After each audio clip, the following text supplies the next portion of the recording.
50% అనుకూలంగా ఉందమ్మా. చాలా మంచి జరుగుతుంది. 50% ఉంటే చాలు. సత్ఫలితాలు సిద్ధిస్తాయి. 2026వ సంవత్సరం విజయవంతంగా సాగుతుంది. ఎందుకు?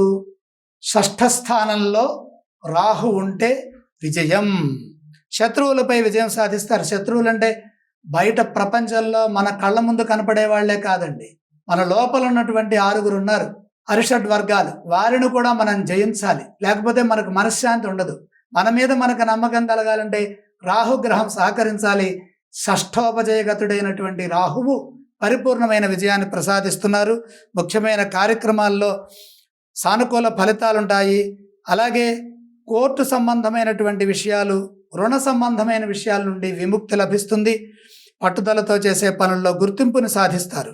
ప్రతిభతో పెద్దలను మెప్పించి ఉత్తమ ఫలితాలను సొంతం చేసుకుంటారు.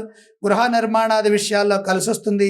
మీ వల్ల కొందరికి ఉపకారం జరుగుతుంది. ధర్మబద్ధంగా ప్రయత్నాలు కొనసాగాలి. కృషికి తగిన ప్రతిఫలం లభిస్తుంది.